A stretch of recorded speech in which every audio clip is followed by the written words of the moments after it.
Terima kasih untuk pembawa acara.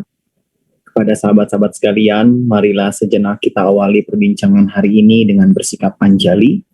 Kita akan bersama-sama mengagungkan guru junjungan kita, yakni Sang Bagawa Sang Buddha Gautama. Namo tassa bhagavato arahato sama sambuddhassa. Namo tassa bhagavato arahato sama sambuddhassa. Namo tassa bhagavato arahato sama sambuddhassa. Terpujilah Sang Bagawa yang Maha Suci yang telah mencapai penerangan sempurna. Terpujilah Sang Bagawa yang Maha Suci yang telah mencapai penerangan sempurna. Terpujilah Sang Bagawa yang Maha Suci yang telah mencapai penerangan sempurna. Sabapapasa akaranang kusalasa upasampada sacita pariyodapanang eta buddhanusasanang ti. Hindarilah segala bentuk-bentuk perbuatan jahat. Tambahkanlah benih-benih kebajikan. Sucikan hati dan pikiran. Inilah ajaran semua Buddha. Terima kasih. Pertama-tama kepada yang saya hormati, seluruh kepengurusan dari Cetia Panyasika, juga terutama yang saya muliakan Bante Victor Damawudo selaku pimpinan daripada Cetia Panyasika, Romo Ramani, Upasaka Upasika, Bapak Ibu, sahabat-sahabat sekalian yang penuh dengan kebajikan. Selamat pagi, terimalah salam dalam Dhamma, terpujilah para Buddha, Namo Buddhaya. Senang sekali berbahagia hari ini di minggu pagi yang cerah, saya dapat kembali berjumpa bersama Bapak Ibu semua, dimanapun Anda berada saat ini, yang mungkin sedang berlibur, yang sedang bersantai di rumah, menikmati waktu bersama anak, istri, ataupun suami, atau keluarga tercinta. Tentu harapan kita semua hari ini, kita selalu diberikan kesehatan ya, tubuh optimal, kesehatan maksimal, jadi kita bisa tetap produktif. Baik, pada kesempatan yang berbahagia ini, hari Minggu tanggal berapa sekarang? 17 Oktober 2021. Selama beberapa menit ke depan, izinkan saya, Piawadi, untuk berbincang bersama Bapak Ibu sekalian, sahabat-sahabat yang penuh kebahagiaan. Meskipun kita melalui media perantara untuk berjumpa, karena mungkin kondisi yang sekarang masih belum memungkinkan kita untuk bertatap muka secara langsung, tapi saya harap tentu ini tidak akan mengurangi esensi dan manfaat daripada perbincangan kita, Bapak Ibu. Jadi, di kesempatan yang berbahagia ini, saya akan berbincang dengan Anda semua, dengan topik atau tema yang sudah dipublish juga oleh teman-teman Panyasika, yaitu pergaulanmu, masa depanmu. Kenapa kita bahas pentingnya pergaulan di sini? Apakah ini tidak identik dengan anak-anak muda, Romo, begitu? Nah, di sini kita harus luruskan, Bapak Ibu, sahabat-sahabat semua, bahwa yang namanya pergaulan, kalau kita boleh pelajari sama-sama, itu tidak terbatas oleh usia. Karena dari masih kecil sampai dewasa, remaja, bahkan sampai lanjut usia pun, sebagai manusia kita tidak bisa yang namanya lepas dari pergaulan. Kita harus hidup selalu untuk bersosialisasi, untuk beradaptasi, dan tentu saling berhubungan antara kita dengan manusia-manusia lainnya. Maka dari itu, hari ini saya rasa, kenapa pentingnya pergaulan untuk masa depan kita? Ya, kalau kita boleh sepakati, Bapak Ibu, lintas usia, kita bisa belajar dari sini bahwa dari sekarang kita sudah mulai memperhatikan hal ini, ya kan? Nah, kembali lagi, pergaulanmu masa depanmu. Romo, apakah faktor untuk masa depan itu hanya pergaulan saja? Gimana soal pendidikan? Gimana soal finansial? Bagaimana soal macam-macam lah ya, banyak faktor sekali. Nah, memang saya paham betul untuk meneliti atau untuk merencanakan bagaimana kita di masa depan itu banyak sekali faktor. Namun dalam konteks satu ini, kita akan fokus pada salah satu faktor yang cukup signifikan, yang cukup efektif dan masih relevan untuk kita perbincangkan di hari ini, yaitu apa? Pergaulan, circle, komunitas. Romo, kenapa itu? Kenapa pentingnya pergaulan itu? Apa kaitannya dengan masa depan? Kan kira-kira begitu pertanyaan kita semua, ya kan? Maka begini, kalau Bapak Ibu, sahabat-sahabat semua mencari di jejaring internet, ya, di media sosial, melalui Google dan sebagainya, banyak para ahli yang mengemukakan pendapatnya masing-masing, apa peranan penting yang namanya pergaulan itu untuk masa depan setiap orang. Namun dari bermacam-macam pendapat ahli tersebut, kalau boleh kita sederhanakan, sahabat sekalian, kenapa pergaulan itu sangat menentukan arah masa depan seseorang? Karena ada 4 hal. 4 ya, satunya diumpetin. 4 hal. Ya kan, runtutannya. Kenapa pergaulan bisa menjadi faktor penentu masa depan? Jadi kalau kita sepakati yang pertama, pergaulan itu identik dengan yang namanya kepribadian. Ya, pergaulan identik sekali dengan yang namanya masa depan identik sekali, maksud saya ya, masa depan identik sekali dengan yang namanya kepribadian. Siapa yang punya kepribadian yang baik, tentu niscaya masa depannya akan mendekati hal-hal yang baik tentunya. Ya kan? Lalu ternyata kepribadian itu punya penyebab, teman-teman. Penyebabnya apa? Penyebabnya adalah karakter.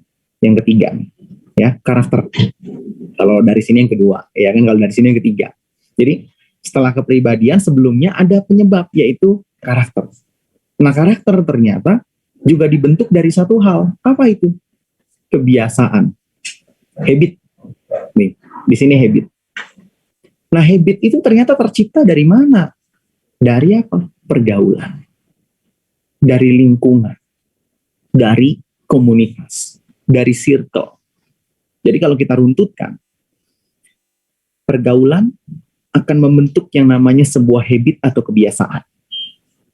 Kebiasaan akan menciptakan sebuah karakter. Ya. Kemudian karakter ini akan menentukan kepribadian seseorang. Membentuk kebiasaan, menciptakan karakter, dan kemudian pada endingnya akan membentuk atau membranding sebuah kepribadian, baik ataupun buruk. Nah, maka dari itu Bapak Ibu sekalian, sekali lagi, penting sekali teman-teman semua untuk memperhatikan mulai dari sekarang apa yang disebut dengan pergaulan untuk meniti masa depan kita. Nah, jadi di situ kita harus pahami Bapak Ibu, ya teman-teman sahabat sekalian. Jadi kalau kita kembali lagi sebetulnya, kenapa tadi saya bilang di awal pergaulan atau topik pergaulan ini sangat menentukan juga dan sangat relevan untuk dibahas bagi lintas usia misalkan yang tadi saya sampaikan. Karena kembali lagi, sebagai manusia berapapun usia kita sekarang, apapun profesi kita semua tidak lepas dari yang namanya sosialisasi, adaptasi, dan tentunya hakikat sebagai seorang manusia adalah makhluk sosial. Maka dari itu tentu suka tidak suka, mau tidak mau Bapak Ibu, kita itu harus bergaul. Kita itu harus punya komunitas. Kita nggak bisa hidup sendiri. Kita nggak bisa hidup hanya bergantung pada diri sendiri saja, toh tanpa bantuan orang lain sama sekali. Ya, kenapa begitu? Ya jelas, mau seberapa kayanya kita, mau seberapa tinggi jabatan kita pun, ya nggak mungkin kita bisa mencapai semua yang kita capai hari ini tanpa adanya orang-orang di sekitar kita. Ya contoh baju saja yang kita buat, yang kita pakai begitu maksud saya. Siapa yang buat? Apakah kita sendiri? Kan enggak. Ya, uang kita banyak bisa beli baju ini, itu bisa beli jam tangan, bisa beli mobil, bisa beli rumah. Itu semua dari mana? Ya dari orang lain juga. Ya, artinya nggak bisa kita lepas karena kita makhluk sosial. Nah, kemudian kalau kita sudah sampai di sini Bapak Ibu, teman-teman sekalian, kita harus berpikir juga nih. Orang kalau udah mau tidak mau nyebur, basah, ya, dia mau tidak mau dia harus masuk ke dalam air begitu. Kemungkinannya hanya 2 yang harus dia pilih. Dia pasrah untuk tenggelam atau dia berusaha berenang ke arah yang ingin dia capai. Nah, kita sebagai makhluk sosial yang tadi mau tidak mau harus bersosialisasi, mau tidak mau harus bergaul dengan orang banyak, apa yang harus kita lakukan? Apakah hanya mengikuti ritme kehidupan? Apakah hanya mengikuti alur yang ada, let it flow begitu? Atau kita menentukan alur kita mau kemana? Atau kita menentukan pergaulan kita bagaimana? Tentu sebagai umat Buddha yang baik, sebagai orang yang bijaksana, tentunya kita harus memilih bahwa kita harus menciptakan, kita harus mengarahkan kemana alur kita. Tidak mengikuti apa yang sudah ada dan apa yang sudah dipersiapkan. Kira-kira kan begitu. Maka dari itu, Bapak Ibu, dalam topik ini kita mengacu sekali kaitannya erat berdasarkan apa? Salah satu bait dari berkah utama dari Manggala Sutta Kalau tadi selama mungkin kebaktian Bapak Ibu, teman-teman ada yang baca Manggala Sutta, ada salah satu bait. Bunyinya adalah asewana cabalanang pandita nanca sewanang. Eta manggalamut pamangti. Apa itu artinya? Bergaul dengan mereka yang bijaksana dan jangan bergaul dengan mereka yang tidak bijaksana, itulah berkah utama. Tidak bergaul dengan mereka yang tidak bijaksana, tetapi bergaullah dengan orang-orang yang bijaksana. Itulah berkah utama. Yang ngomong begitu siapa, Romo? Bukan saya. Saya hanya menyampaikan kembali apa yang sudah ada dalam Sutta. Siapa yang menyampaikan? Guru Agung Sang Buddha Gautama. Beliau telah memberikan arahan-arahan yang cukup jelas bahwa seyogyanya sebagai manusia yang bijak tentu akan memilah pergaulan juga yang sesuai. Romo, kalau begitu berarti kita hidup berteman pilih-pilih dong. Berarti kita selektif dong. Berarti kita sombong nanti endingnya. Hanya mau gaul sama yang kok galak apa golongan A, golongan B dan sebagainya. Kita harus pisahkan Bapak Ibu antara kita berteman, antara kita kenal dengan bergaul dalam tanda kutip di sini adalah mereka yang sangat intens dengan kita, baik secara waktu, secara fisik begitu ya. Jadi kita harus pisahkan. Kenal, berteman, katakanlah itu boleh dengan siapapun. Dan di situ pun kita bisa belajar kok, mana baik mana buruk kan, dari kita berteman, dari kita mengenal golongan-golongan semuanya gitu kan. Ya karena saat Sang Buddha masih hidup pun, ya Buddha tidak hanya kenal dengan orang-orang baik saja gitu ya, tapi juga kenal dengan orang-orang yang ya dijelaskan banyak sekali yang bahkan ingin menjatuhkan, bahkan ingin mencelakai Buddha begitu. Jadi di situ kan kita bisa belajar mana yang baik, mana yang buruk, mana cara berpikir yang oke, mana cara berpikir yang harus ditinggalkan, dan lain sebagainya. Lalu namun di sisi lain kita harus bisa menentukan juga nih, pergaulan kita harus dijaga. Istilahnya kenal boleh, tapi untuk deket, akrab, dan menghabiskan waktu banyak bersama orang-orang itu, kita harus bisa menentukan dengan bijak. Jangan sampai kita masuk ke dalam pusaran lingkungan yang kurang baik. Bergaul dengan mereka yang bijaksana bukan hanya selalu dengan orang-orang yang berlabel kok. Ya kan? Artinya orang-orang berlabel ya seperti misalkan ya saya misalkan Romo Pandita. Nggak harus selalu bergaul sama Romo Pandita. Toh saya juga belum tentu bijaksana 100% kan begitu. Jadi kita tidak melihat labelnya, tetapi apa yang menjadi tolak ukur kita, sahabat-sahabat sekalian, adalah contohnya. Kalau kita gaul dengan orang-orang itu misalkan, pola pikir kita menjadi lebih baik. Pikiran kita bisa menjadi lebih terbuka, ucapan kita jauh lebih terjaga, etika tindak tanduk kita lebih teratur. Nah, apapun itu merek dari pergaulan itu, tapi yang memberikan dampak-dampak demikian, itulah pergaulan dengan orang-orang yang bijaksana. Bapak Ibu, bukan hanya yang berlabel sekali lagi. Karena kalau hanya berlabel orang baik, tapi toh ternyata outputnya nanti yang dihasilkan, kita jadi congkak, kita jadi sombong, kita jadi seperti hakim kebajikan, itu juga tidak baik. Jadi Bapak Ibu bergaul dengan lingkungan yang namanya baik, tapi ternyata tidak bijak. Kita harus pilah juga di situ. Nah, kenapa penting di sini? Kenapa Sang Buddha sampai menyampaikan di dalam Manggala Sutta? Pernah nggak kita berpikir demikian, teman-teman? Kenapa pentingnya pergaulan itu? Karena kalau kita runut satu-satu, salah satu kaitan erat di sini adalah ada istilah orang dulu. Ada istilah orang tua dulu begitu, yang mengatakan begini, bohong rasanya kalau orang yang kerja di bengkel nggak pernah kena oli. Ya, nggak pernah kena oli itu bohong katanya. Loh kenapa bisa begitu? Karena ternyata meskipun orang itu kerjanya di back office bukan sebagai montir atau teknisi, tapi karena lingkungannya penuh dengan oli, maka minimal telapak sepatu atau sandalnya itu pasti pernah kena oli. Pasti pernah kena noda oli. Nggak mungkin clean sama sekali 100%. Karena lingkungannya sekali lagi.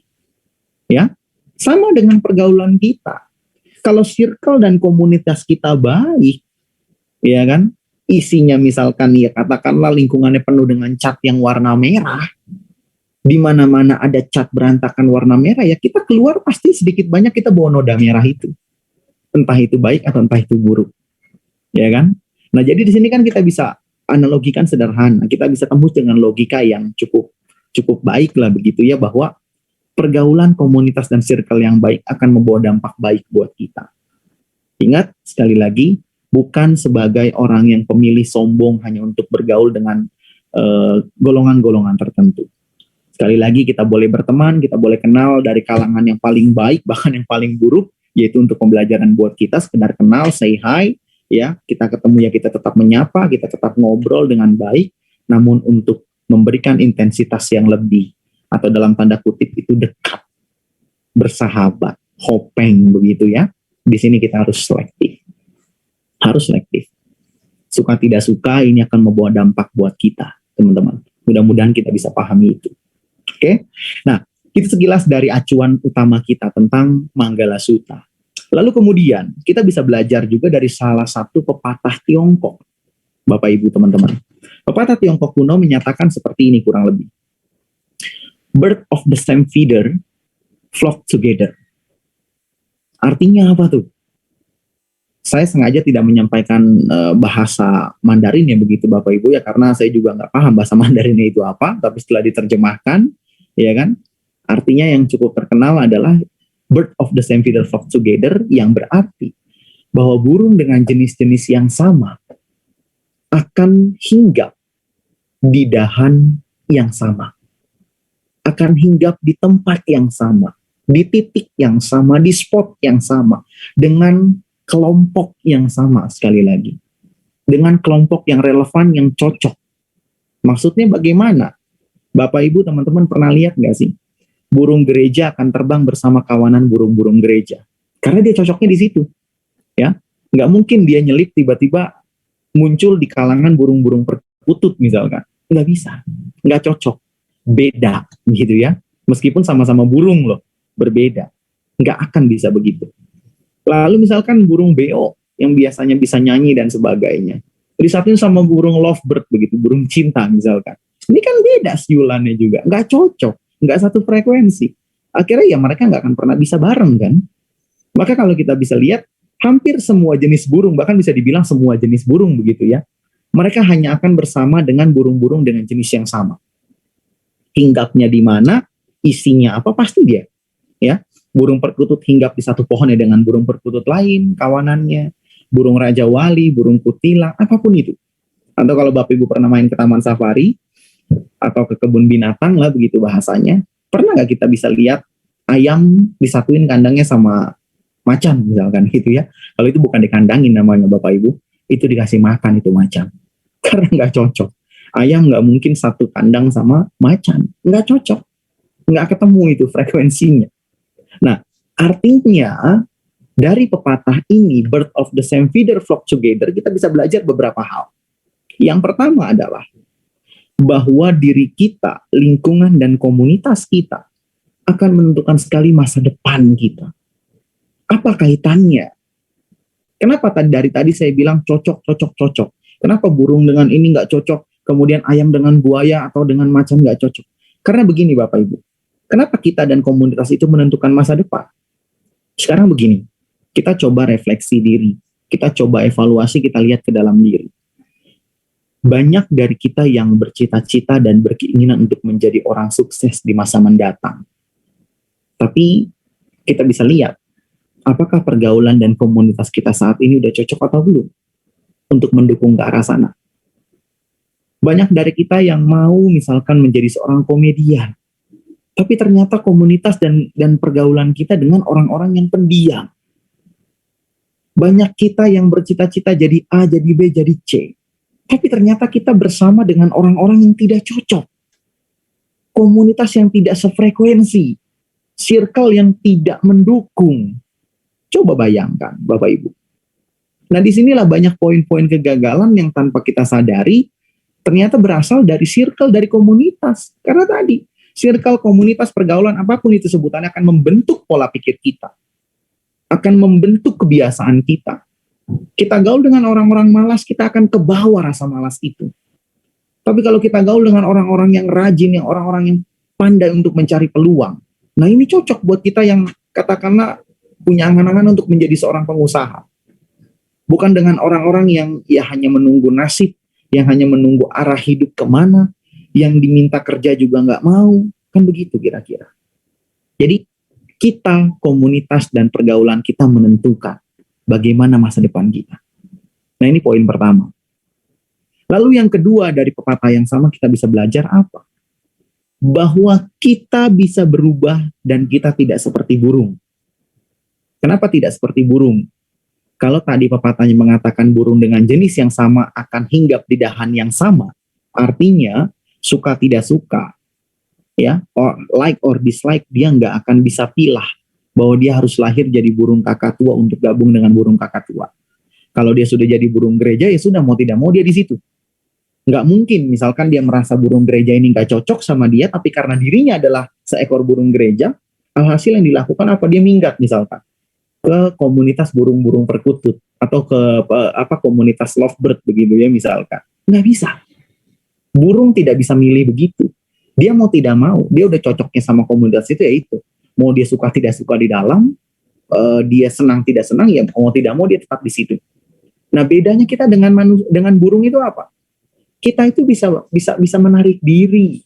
Kita itu bisa menganulir, kita itu bisa mundur sejenak. Dari apa? Dari pergaulan dan komunitas yang tidak cocok. Yang tidak cocok. Kalau kita tahu kita mau jadi pengusaha, tapi ternyata pergaulan kita, sahabat-sahabat kita adalah orang-orang yang malas, kita bisa tarik diri dari situ. Ya, misalkan kita mau jadi tadi pengusaha begitu kan, mau jadi komedian, tapi kita ternyata bertemu bergaul dengan orang-orang yang cenderung diam dan pemalu, kita bisa tarik diri dari situ. Kita mau jadi penceramah dan sebagainya, sesuaikan pergaulannya, sesuaikan komunitasnya, ya kan? Nah, kenapa kita bisa tarik diri tidak seperti burung? Padahal ini kadang-kadang faktor apa ya? Faktor penghalang kita, namanya orang timur itu. Memang kelebihannya salah satunya adalah kita nggak enakan, kita itu sungkan, ya kan? Jadi selalu tuh kalau saya sampaikan poin ini, biasanya di ending ada yang tanya, Romo gimana kalau kita udah temenan sama dia udah lama banget. Saya udah dari masa-masa SD misalkan saya gaulnya sama dia, akrab sama dia, SMP satu sekolah, SMA satu sekolah, bahkan kuliah saya bareng sama dia. Tapi saya tahu Romo dia itu tidak bawa pengaruh baik buat saya. Apa yang harus saya lakukan kalau saya tiba-tiba menjauh? Kan nggak enak katanya. Udah lama tapi ternyata membawa dampak buruk dan saya nggak bisa lepas itu. Sekarang simple teman-teman sekalian. Kalau saya punya prinsip begini ya, kita itu lahir bukan untuk membahagiakan semua orang, apalagi untuk selalu memikirkan kebahagiaan orang, tanpa melihat kebahagiaan kita sendiri. Ingat loh, kalau kita mau bahagiain orang lain, kita juga harus bahagia dulu. Percuma kalau kita bahagiain, upayakan bahagia maksimal lingkungan kita, tapi kitanya nggak happy, ujung-ujungnya kita sebagai aktor yang selalu pakai topeng, hati kita nggak tenang, kita nggak bisa bahagiain diri sendiri. Ya, kita nggak bisa happy, tapi kita paksa orang lain biar happy. Alhasil kita yang akan selalu berkorban seperti itu. Nah, pertanyaannya mau sampai kapan? Mau sampai kapan rasa nggak enak itu teman-teman ikat, teman-teman miliki, teman-teman pelihara, sampai nanti masa depan di ujung sana sudah terlambat, teman-teman terbawa pengaruh yang buruk sehingga nggak akan ada harapan yang tercapai sesuai dengan keinginan kita. Nah, disitulah, ya kan? Disitulah keputusan kita, disitulah kebijaksanaan kita diuji. Ya, suka tidak suka, enak tidak enak, ya kita bisa berubah tidak seperti burung. Kalau kita merasa circle yang nggak cocok, tarik, mundur. Nggak bisa memang sekonyong-konyong langsung mundur begitu aja. Semua perlu etika memang. Ya kita bisa aturlah pola masing-masing, ya kan? Mulai coba untuk mengurangi intensitas bergaulnya, mulai coba mengurangi istilah saling sharingnya. Kalau kita tahu memang toh sekali lagi ya, orang itu tidak membawa manfaat buat kita, bahkan bukan hanya tidak membawa manfaat, bahkan justru membawa pengaruh yang negatif buat kita. Jadi seperti itu, teman-teman sekalian. Jadi tentukan dan putuskan, karena ini berkaitan dengan ya masa depan kita. Begitu juga dengan ya Bapak Ibu semua yang amat saya hormati. Bahasa gampangnya semua orang itu mau bahagia, mau happy begitu ya. Kita nggak muluk-muluk lah bahwa kita nanti jadi apa misalkan. Tapi paling tidak saya yakin kita semua setuju bahwa masa depan kita mau lebih indah dari hari ini. Kita harap hari esok jauh lebih cerah daripada hari ini misalkan. Tapi bagaimana bisa tercapai, Ya kalau kita gaul sama orang yang masih suka gosip misalkan, masih suka omong kosong, masih suka malas-malasan, masih suka melakukan banyak hal yang tidak bermanfaat. Ya, jadi mau jadi pengusaha ya gaul sama mereka yang kreatif yang bisa mengupayakan peluang, bukan sebaliknya. Udah ogah kerja, bukan nggak dapat kerja, tapi nggak mau kerja. Kemudian nunggu peruntungan gitu ya. Karena dari cara ngobrolnya juga beda teman-teman. Beda. Bedanya di mana? Kalau kita gaul sama orang-orang komunitas yang cocok buat jadi pengusaha misalkan, datang-datang kita kumpul, apa yang dibahas? Sektor ini lagi oke loh, harga dolar lagi turun, coba kita beli bla bla bla bla, harga emas sekian. Wah, pokoknya diperbincangkan apa? Soal bisnis, soal peluang. Tapi kalau kita gaul sama mereka yang tidak sefrekuensi dengan itu, ya kan datang-datang bukannya kita dikasih tahu harga atau angka dolar atau emas, tapi dikasih tahu langsung ditanya begitu datang, bro, kemarin lu mimpi apa? Coba kita cak nomornya bareng-bareng, ya kan? Kita bisa pasang sekian. Nah, ini kan, jadi ini aja sudah berbeda jauh. Ini saja sudah topiknya udah nggak sesuai, nggak relevan dengan apa yang kita inginkan. Jadi begitu teman-teman ya. Ini pahami itu bahwa enak tidak enak, suka tidak suka ya mau tidak mau kita harus menarik diri kalau kita merasa tidak cocok. Ingat loh, tidak cocok itu bukan berarti tidak baik buat orang lain. Sama seperti kita beli baju, teman-teman pergi ke mall, coba fitting, kemudian ternyata bajunya cocok, ya kan otomatis kita beli yang itu. Sedangkan baju yang nggak cocok kan pasti kita tinggal. Tapi bukan berarti kita berhak mengatakan baju yang kita nggak beli itu baju yang jelek. Enggak. Baju itu bisa bagus kalau dipakai orang lain misalnya. Baju itu cocok kalau di badan orang lain. Mungkin nggak sama kita. Jadi circle, komunitas, pergaulan yang teman-teman tinggalkan, yang harus kita move on dari sana, kita nggak boleh cap itu jelek. Meskipun di dalamnya bagaimanapun kita nggak boleh cap itu jelek karena ya komunitas dan circle itu pasti ada kecocokan dengan mereka yang ingin tujuannya ke sana. Jadi biarkanlah ya, kita silakan memilah komunitas yang lebih cocok, yang lebih mendorong kemungkinan kita untuk meraih apa yang kita harapkan di masa depan. Oke. Nah, yang ketiga, setiap orang itu bisa bergaulnya harus sesuai, kemudian juga ditambah bahwa kita itu perlu yang namanya menarik diri, tidak seperti burung, dan yang terakhir bahwa kita sepakat kita itu semua menentukan hari esok dan masa depan sesuai dengan apa yang kita inginkan. Artinya Bapak Ibu sekalian, kita menciptakan hari esok, kita mengondisikan hari esok, segala alur kehidupan kita tidak ditentukan oleh siapa-siapa, melainkan diri kita sendiri. Kita bukan hanya sebagai pemain yang mengikuti arahan sutradara, bukan hanya pemain yang mengikuti arahan daripada skenario film, tetapi lebih kepada ya kita sutradaranya, kita pemainnya, kita lightingnya, kita makeovernya semua. Ya, jadi kita yang menentukan.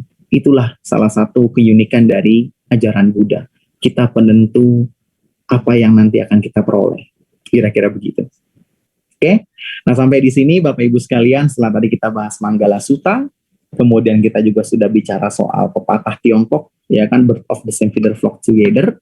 Yang terakhir yang ingin saya sampaikan adalah terkait dengan poin yang disebut Kalyana Mita.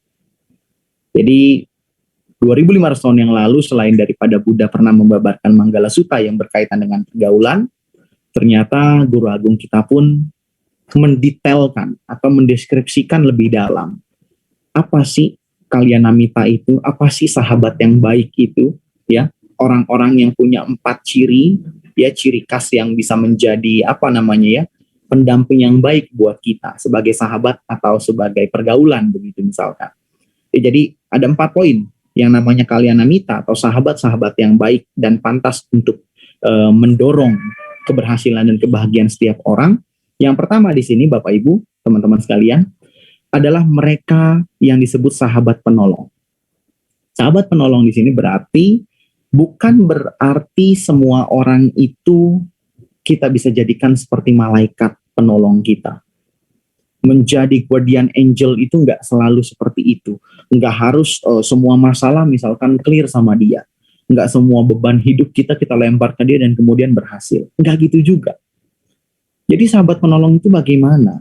Sahabat penolong adalah mereka yang dengan sepenuh hati sesuai dengan kapasitas dan kemampuan mereka masing-masing adalah orang-orang yang tidak berpangku tangan ketika kita ada masalah. Memang nggak semua masalah bisa clear karena pertolongannya, karena dia juga masih manusia. Tapi setidaknya sahabat penolong adalah mereka yang senantiasa tidak hilang ketika kita punya masalah. Dia siap membantu, dia siap menolong, meskipun sesuai dengan kapasitasnya masing-masing. Ini yang pertama. Lalu ciri yang kedua dari seorang kalyanamita adalah apa? Mereka yang senantiasa selalu ada bersama kita di saat senang ataupun di saat yang sulit. Atau bisa dikatakan dia adalah orang yang setia mendampingi kita. Bukan hanya ketika tanggal muda dia main ke rumah, tapi tanggal tua dia hilang begitu. Ya, karena tanggal muda masih banyak makanan di rumah kita, dia mampir terus. Tapi ketika tanggal tua dia hilang seketika. Enggak seperti itu. Ya, jadi sahabat yang setia, sahabat yang selalu ada dengan kita. Kita mau happy, kita mau tidak happy, kita lagi sukses maupun kita lagi jatuh, ya temannya tetap dia misalkan. Dia nggak kabur, dia selalu support dan dia selalu ada sama kita. Bukan mereka yang pilah-pilah momentum. Kita lagi sukses, naik daun, wah semuanya nyerbu, pura-pura kenal. Kita lagi berantakan, kita lagi down, semua hilang seketika, entah kemana. Ya, kalau kata orang tuh, istilahnya kalau orang udah sukses, kalau orang udah berhasil, ya kan, semua juga jangankan temen begitu ya, yang nggak kenal juga ngakunya saudara kita. Ya, nah ini ciri-ciri yang kurang baik kan begitu. Ya kan, kalau kita lagi di bawah, kita lagi down begitu. Jangankan manusia katanya, makhluk halus aja, setan aja nggak mau kenal kita misalkan. Nah ini juga ya. Jadi sahabat yang baik, ciri yang kedua adalah mereka yang selalu setia. Kita sukses atau tidak sukses, kita sedang jatuh, kita sedang down, dia selalu ada sama kita. Ini yang kedua. Lalu ciri yang ketiga seorang kalyanamita adalah mereka yang senantiasa memberikan nasihat baik. Ya. Nasihat baik. Nasihat baik di sini bukan berarti nasihat yang selalu ingin kita dengar, yang selalu ingin sejalan dengan pikiran kita. Nasihat baik tidak begitu, teman-teman. Kadang-kadang kita salah mengartikan bahwa ketika kita curhat dengan seseorang yang kita anggap sahabat, dan di satu momen ternyata orang itu menyalahkan kita, orang itu tidak mendukung apa yang kita lakukan, orang itu bahkan menyalahkan diri kita, bilang kita itu yang tidak sesuai. Alhasil kita langsung punya kesimpulan bahwa dia bukanlah sahabat yang baik buat saya. Dia nggak CS, dia nggak hopeng katanya. Saya lagi curhat malah saya disalah-salahin. Ya, padahal teman-teman, nasihat baik itu tidak selalu enak didengar. Apalagi dia ngomong nasihat yang baik dan benar. Nggak jarang dia akan menyinggung hati kita. Tapi itu benar. Gitu loh. Daripada mereka yang senantiasa memberikan nasihat-nasihat yang cuma sekedar enak didengar telinga, tapi faktanya tidak sesuai. Bisa kita artikan seperti yang mohon maaf penjilat. Jadi meskipun kita salah, dia akan selalu bilang kita benar. Nah orang-orang seperti ini justru kita harus waspada. Kita akan terbawa dengan arus yang tidak baik, dan ujung-ujungnya kita akan masuk ke jurang penderitaan dari omongan-omongan itu. Udah jelas-jelas nggak baik, tapi dibilang baik bahkan didukung. Kan begitu. Ya. Jadi mereka sekali lagi yang memberikan nasihat baik. Ciri kalyanamita yang ketiga adalah orang-orang yang selalu menyampaikan kebenarannya. Kalau kita salah, ya dia bilang kita salah. Kalau dia bilang dia anggap kita tidak sesuai, ya kita tidak sesuai gitu loh. Nggak selalu apa yang enak didengar. Oke? Itu yang ketiga. Kemudian yang terakhir, yang keempat, sahabat-sahabat sekalian, adalah ciri daripada kalyanamita atau sahabat yang bersimpati. Punya rasa apa ya? Punya rasa simpati. Mudita cita begitu bahasa palinya. Artinya bagaimana? Kalau kita sukses, kita berhasil, kita mendapatkan A, B, C, D, E, F, G, dan seterusnya. Nggak ada yang namanya iri hati dan rasa dengki dari dirinya. Nggak ada yang namanya mengatakan bahwa, begitu aja sombong. Begitu aja sepele, segala macam. Jadi, dia berusaha untuk apa ya? Untuk tidak menghargai pencapaian kita. Ya kan? Nah ini kan sering kejadian. Kita bawa barang, bawa handphone baru misalkan. Kita pergi ke satu circle, satu komunitas pergaulan yang ternyata ada orang yang bukan kalyanamita di situ. Begitu kita datang, kita keluarin handphone baru, Kemudian sindiran dari mulutnya langsung pedas terucap. Ah, handphone murah begitu aja dibawa-bawa, sombong dipamer-pamer. Nah, di sini kan kadang-kadang apa ya, niat kita bahkan bukan pamer begitu ya, niat kita bukan untuk sombong, tapi kita sekedar bersyukur bahwa kita bisa beli handphone meskipun nggak mahal dari uang kita sendiri misalkan. Nah, di sini juga kita bisa belajar teman-teman. Kebahagiaan orang itu nggak bisa disamaratakan. Mungkin kalau kita punya handphone seperti itu, kita anggap kita biasa aja. Tapi bisa jadi dengan handphone itu orang itu bisa bahagia banget, ya kan? Orang ada yang happy kalau sudah sanggup beli mobil, tapi nggak sedikit juga yang mereka happy kalau sudah punya motor. Lalu nggak sedikit juga nih mereka yang sekedar punya sepeda aja udah senangnya bukan main. Dan ternyata juga nggak sedikit mereka yang paling tidak bisa jalan kaki dengan sehat itu sudah happy lahir batin. Nah, di sini kan kita bisa artikan apa? Kebahagiaan orang itu relatif dan berbeda-beda. Kalau teman kita menunjukkan kebahagiaan dengan mungkin katakanlah hal yang sepele buat kita, apa salahnya sih kita turut bersuka cita, turut berbahagia?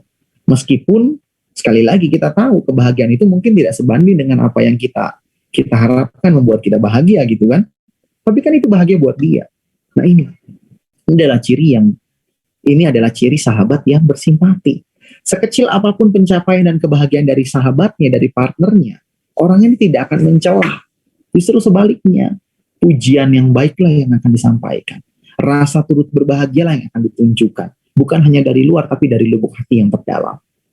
Ya, bukan yang menyindir, bukan yang menggibah, begitu, bukan yang bergosip dengan pencapaian kita, gitu ya. Tapi yang memang dia berbahagia atas apa yang dia sudah, sahabat sudah capai, begitu. Nah, jadi 4 poin inilah. Sahabat penolong, sahabat setia, sahabat yang senantiasa memberikan nasihat baik, dan sahabat yang punya rasa simpati yang teramat mulia. 4 poin ini, teman-teman, bisa menjadi acuan kita. Acuan buat apa? Buat milih orang misalkan. Arahnya bukan ke situ loh. 4 poin Kalyanamita bukan semata-mata membuat kita menjadi orang seperti inspektor, menjadi orang seperti hakim yang melihat dan memilah mana teman-teman saya yang punya 4 sifat ini, mana nih yang disebut Kalyanamita dan mana yang bukan Kalyanamita. Arahnya bukan straight ke sana loh. Kenapa ada 4 poin di sini teman-teman? Sesungguhnya adalah diperuntukkan untuk apa? Untuk melihat diri kita, untuk belajar dari 4 poin itu. Apakah kita sudah bisa menjadi seorang Kalyanamita buat orang lain atau belum? Bahasa gampangnya begini, mereka yang baik akan berjodoh dengan lingkungan baik dan dengan orang-orang baik. Begitu juga sebaliknya. Kalau kita tidak baik, lingkungan kita berjodoh dengan lingkungan yang tidak baik dan berjodoh dengan orang-orang yang tidak baik. Karena karma nggak pernah ketukar.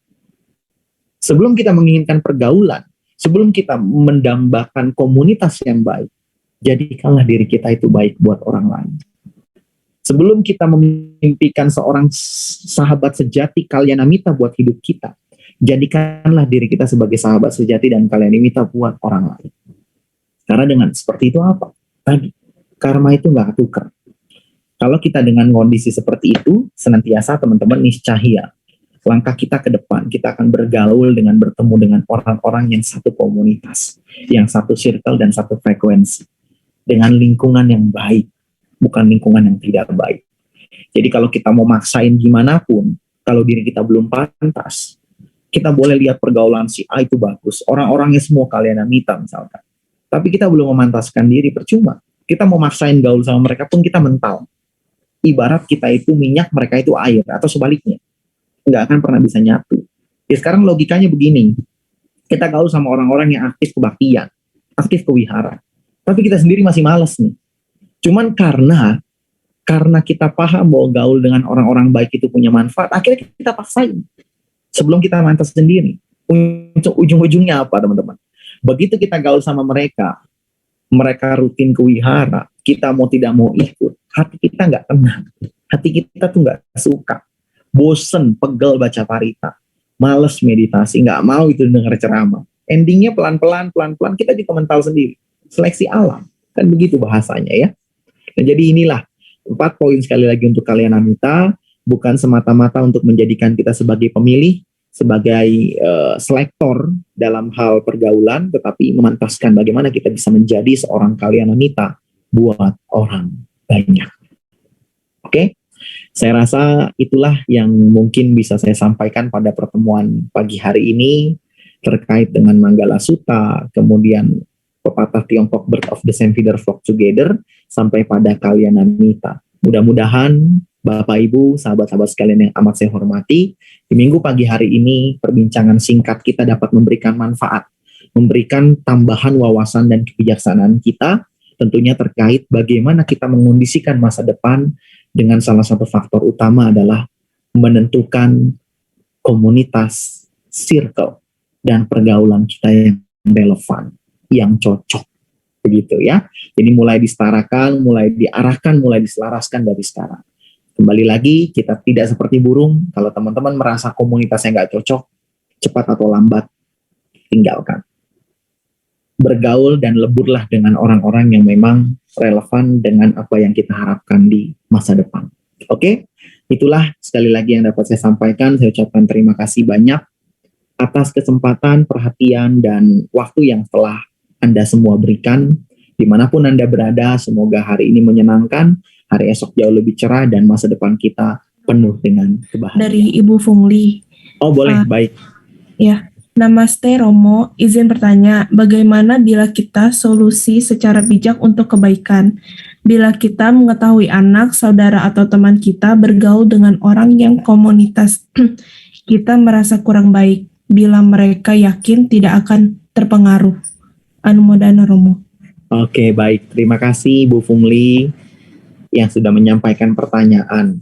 Bagaimana prakteknya Romo kalau seandainya kita tahu ya kan, teman, sahabat, anak, keponakan kita, dan siapapun orang di luar dari diri kita bergaul dengan orang yang tidak baik, dengan komunitas yang gak bijak, tapi mereka yakin dan mereka ngotot bahwa mereka gak akan terpengaruh. Sekarang begini, kita kasih pemahaman ke mereka. Seperti yang tadi saya bilang, orang kerja di bengkel nggak mungkin nggak kena oli sama sekali. Sekuat-kuatnya, katakanlah dalam tanda kutip, iman kita. Apakah yakin 100% kita tidak bisa menolak pengaruh? Ya, artinya kita bisa menjaga diri kita agar tetap stay di jalan yang sesuai, meskipun pergaulan kita itu nggak bagus. Hal ini bisa dikatakan tidak mungkin. Sedikit banyak kita akan terbawa. Sedikit banyak kita akan terdampak. Contoh ya, mohon maaf Bapak Ibu, kita gaul sama mereka yang suka berjudi, tapi faktanya kita nggak pernah ikutan judi. Tapi tanpa kita sadari apa? Kita bisa tahu loh istilah permainan A, B, C, D itu dari siapa? Dari mereka. Kita bisa tahu loh, oh mainan ini adanya di Macau misalkan. Oh ini adanya di Singapura misalkan. Dari mana? Dari pergaulan itu. Dari circle itu. Jadi pemahaman seperti inilah Ibu Fungli dan Bapak Ibu sekalian, kita bisa sampaikan di awal. Harus lebih aware, harus lebih hati-hati. Jangan sampai keegoan kita yang menunjukkan bahwa kita sombong dan kita yakin untuk tidak terpengaruh, justru menjadi celah nantinya. Banyak kok mereka yang awalnya baik, pergaulannya salah jadi tidak baik, endingnya outputnya. Banyak kok anak-anak yang awalnya sopan santun, tapi karena salah pergaulan, pulang ke rumah, ucapan, tindakannya jadi nggak selaras lagi. Jadi nggak sesuai lagi dengan apa yang orang tua harapkan. Jadi langkah-langkahnya apa yang bisa kita lakukan? Kita beri pemahaman yang pasti. Kedua, kita beri keteladanan. Berikan keteladanan dan contoh bahwa kita itu bisa memilah pergaulan yang baik. Ya, jadi kita sebagai orang tuanya, Bu, atau sebagai kerabatnya, kita juga harus meneladani bahwa ini loh, manfaat atau benefit saya bergaul dengan orang-orang yang bijak itu seperti apa. Ini yang sudah saya lakukan misalkan. Tapi kalau kitanya sendiri ya bergaulnya tidak sesuai, ya mereka pasti akan bisa mengembalikan ke kita. Ah, mama aja gaulnya sama tante itu tuh yang suka ngegosip, mama aja gaulnya sama dia tuh yang suka bohong gitu kan. Nah ini kan dapat ditepis terus gitu ya, tapi kitanya harus meneladani. Karena kalau saya yakin begini Bu, nasihat terbaik, guru terbaik buat setiap orang adalah contoh atau keteladanan. Nggak cuman teori kita yang jago, tetapi kita memberikan satu action nyata, memberikan keteladanan buat mereka, jadi mereka juga tahu, oh betul loh, karena ini nih, orang itu bisa seperti ini. Oh, karena ini nih, dia bisa jadi kayak begini misalkan. Nah itu. Jadi pemahaman-pemahaman seperti itu, kemudian keteladanan seperti itu, dan yang terakhir kita bisa upayakan apa? Sibukkan mereka dengan ya kegiatan dan kebiasaan yang lebih baik. Kita mulai kurangi frekuensinya dengan pergaulan yang tidak sesuai. Ini misalkan kalau kita bicara konteksnya buat anak kita ya, Bapak Ibu ya.